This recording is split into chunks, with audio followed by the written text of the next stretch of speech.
Okay, welcome to another video with Happy Histories with Michael, and we are now in Marble Arch. We're in the centre, the smoke if you like, but there is actually an oasis of peace just a stone's throw from here, which I will show you towards the end of the video. Okay, now just behind me actually we have a huge park, which of course is the famous Hyde Park. Now, in the time of Henry VIII, this was his hunting park where he used to hunt deer and so on. But I brought you to what is actually called colloquially Tyburn Tree. The river Tyburn, an offshoot of the river Westbourne, came through this part here. And this place became famous for executions.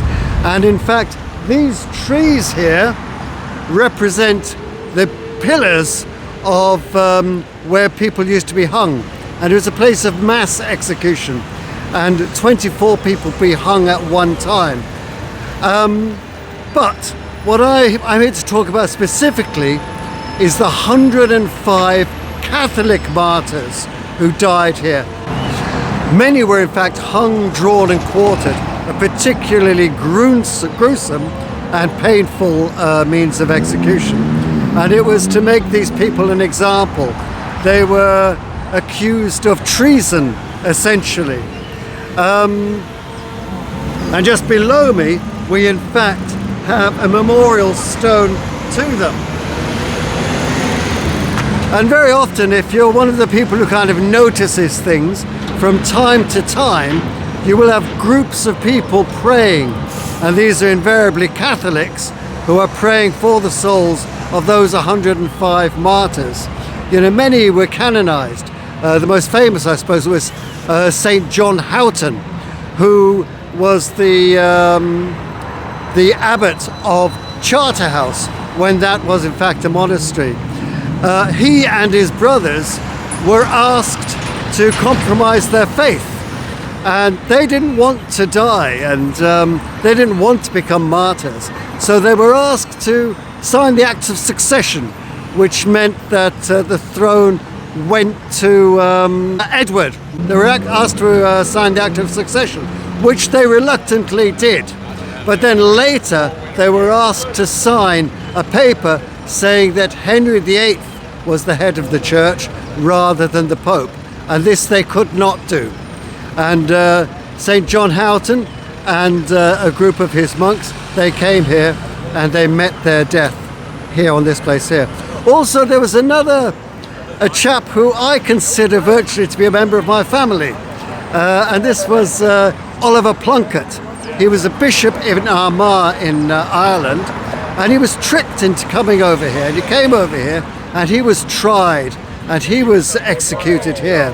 And my parents, being devout Catholics, they went and visited his shrine in Ireland, and they had a photograph of him. A rather gruesome photograph, unfortunately, because he was, of course, beheaded. But I used to leaf through my family album, and as a child I was so used to him, I felt he was a member of my family. And of course, another famous martyr here was Elizabeth Burton. She was a nun who prophesied that if Henry VIII married Anne Boleyn, he would not keep his throne for more than 6 months. So she was executed here. But I'm going to show you another place now where they pray for the souls of these martyrs. And the place is an oasis of peace in this very, very busy place here. Now actually, very often, people when they were executed, to our shame as Englishmen, this was an entertainment for people, and the executed were expected to put on a good show and meet their deaths bravely. And the Catholic martyrs, they did in fact do this. But very often they were allowed to have their last word. And many, of course, they went and they repented. And actually many who were executed, you know, particularly at Tower Hill, they would praise the king. But I think it was more so because they worried about what would happen to their families if they said something negative about the king. And also, in order to kind of commemorate this ability to have your last word, just over here we have Speaker's Corner. And at Speaker's Corner every Sunday people can stand up there and they can speak freely about any subject they want. But very often it's, my religion's better than your religion. My political party is better than your political party. My country is better than your party. And it's very comical, and sometimes people come to blows. But there are a group of ladies who have taken a completely different path, and we're going to walk to their convent now. Thank you.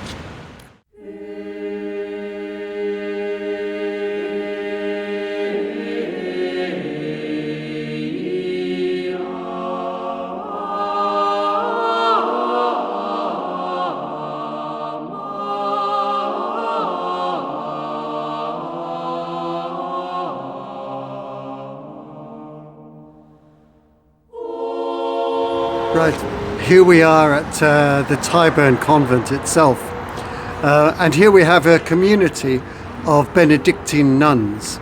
But in the late 1800s in France, a nun, Mother Marie Adèle Garnier, she had a vision, and she approached her bishop and she said, look, I've had a vision, and you know, we are called upon to perpetually adore the Blessed Sacrament in Paris, and the bishop went along with this. So for a period of time the nuns lived in a convent, and this was their mission until the early 1900s, about 1901 I think it was, and there were restrictions placed on monastic orders, and they actually shifted over here, and as well as nuns who were devoted to a life of obedience to God, they also became the guardians of the shrine which is below us, to commemorate the martyrs, the 105 martyrs who died at Tyburn Tree. In fact, there are about 350 martyrs nationwide, and there is a nun in front of the altar there 24/7. And very often I think when people come to London, they're used to going to Buckingham Palace and seeing the soldiers with their weapons and so on, and the mounted soldiers. Where here, you've just got these nuns quietly relieving each other, and they are just completely praying to God for everybody. In fact, that is their mission here. It's been very lovely. I've phoned them up and I've emailed them, and they've allowed us to go in and film inside. So, let's see what's inside then.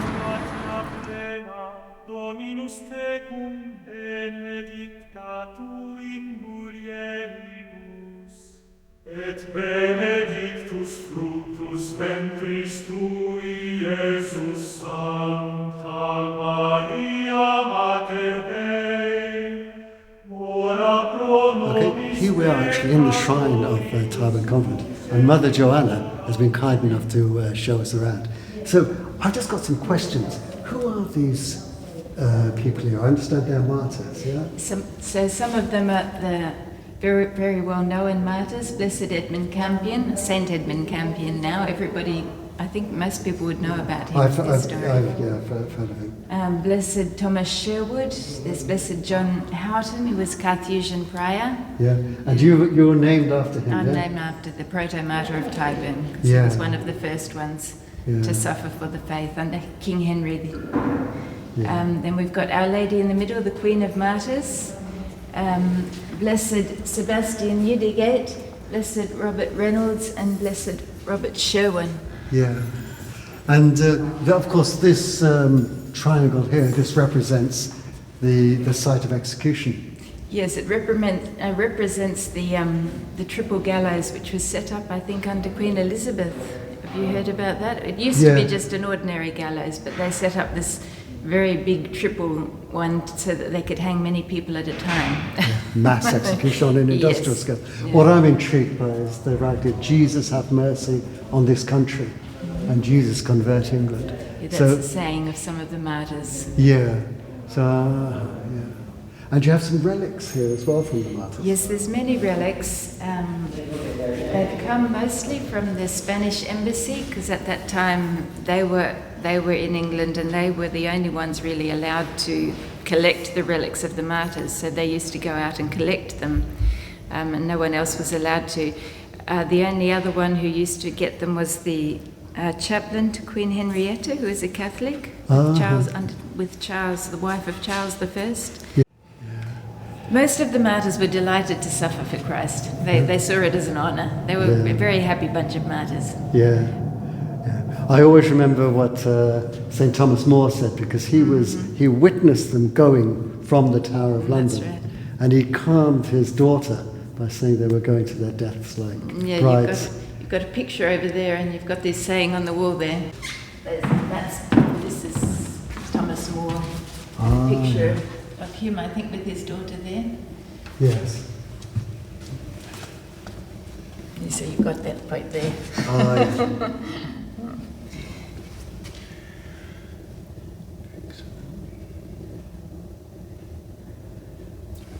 This one's up over here. Oh, right. That's St. John Houghton's sayings, and that's his picture over there holding his hat. It's a beautiful picture, actually. Yeah. And that's all the Benedictine martyrs in that big picture over there. Since we're Benedictines, you see, so. How many Benedictines were martyred here? I haven't got it exactly in my head how many there were. Yeah. But one of those was Blessed Mark Barkworth, and he's the one who famously said, "Why should anyone be offended at my going to heaven cheerfully? For God loves a cheerful giver." Because the Protestant minister was, telling him you shouldn't be looking so happy, because he's dying for treason and things. Yeah. But he was quite happy. But the thing is, of course, they were trying to make an example of these people. I know. And they were giving exactly the opposite message. That's right. Yeah. What time do the sisters change guard upstairs? So they're continually changing guard. So every half hour, there's someone comes in to replace the others. Yeah. Okay. They've all got their names, but it's just very difficult to read them because they're small.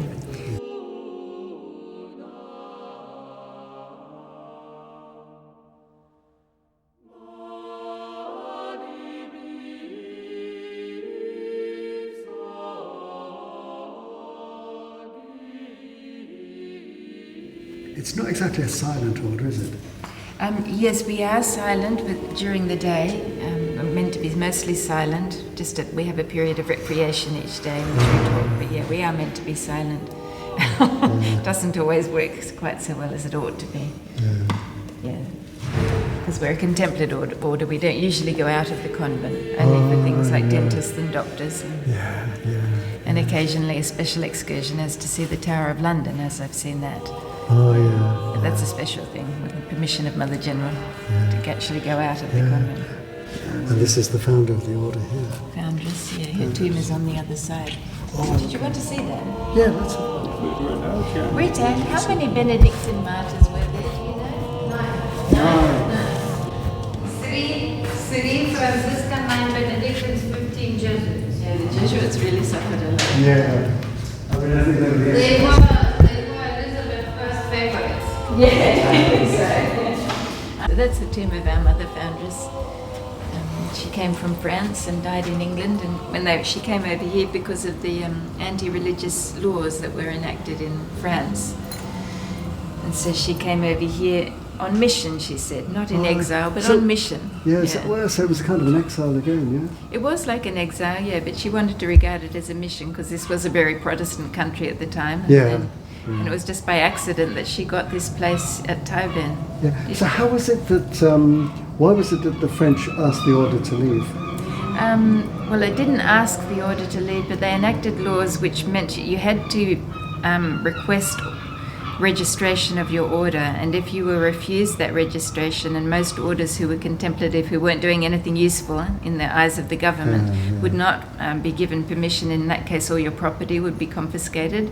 So she received advice that it would be better if she went over to England for the time being, and they thought to come back, but they didn't in the end. And she felt it was God's will to stay. If you hadn't come here, we wouldn't have this lovely convent, you know? No. Did you hear about the story of how we got this place at Tyburn? No, tell us. Well, it's very funny because they came in and they sent a letter to the Cardinal saying that they were looking for a place to live, so if he could let them know any suitable area where they could have a house, a religious house. And on the same day, he also received a letter from a man who had always remembered where the Tyburn martyrs were executed, and he used to walk past and say a prayer every time he walked past that area. And at that time he saw a place for sale that was almost at the place where the martyrs, because there was still no memorial of those martyrs there. And so he sent a letter to the cardinal that there's a place for sale there at Tyburn, and it would be a good idea if the church bought it. And so he had these 2 letters, and he said, oh, well, let the French nuns have this place. Yeah, oh, wow. So it was a divine coincidence. Yeah. And so the English orders were wondering who would get the honour of looking after the Tyburn martyrs, and it turned out to be French nuns. But we had come from Montmartre in France, the Mount of Martyrs. Yeah, but I thought that you were based in Paris. Yes, at Montmartre.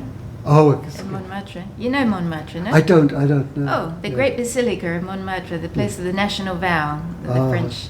I've seen photographs. I've read about it just briefly, but okay. I'm ignorant apart from Right, that. and they have perpetual adoration there, and our foundress had a lot to do with the beginning of the adoration there. Yeah. So, and that's where Saint Denis and others were martyred on the Ile. So it's Montmartre. It's the Mount of Martyrs. Being brought up in this country, I'm a bit ignorant about France. Yeah, no. But what really strikes me is it's so peaceful here in the middle of London. Surprising, isn't it? Yeah. You don't notice the noise at all. Yeah. Except if you're sleeping on that side, I can tell you really noise. That is a busy road. I just realised how quiet it is. Yeah. I just came from the really busy road there, nothing but cars. Yeah. Very loud, but now nothing. Yeah, I know. It's quite amazingly quiet. Yeah. Thank God. It'd be awful if it was noisy all the time. Okay. Let's go to the chapel.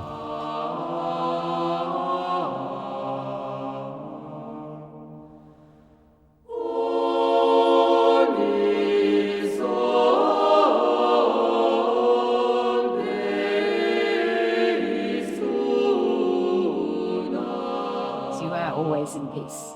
It's the will of God, I believe, that's the most important thing. People wonder why we're here. It's because we think we're called here. We're meant to be here. Yeah. God wanted us to be here for some reason. Yeah. And then you're always peaceful and always happy, even in sufferings, because that's God's will, and that it's for some good cause. Exactly. Everything is for good. Yeah.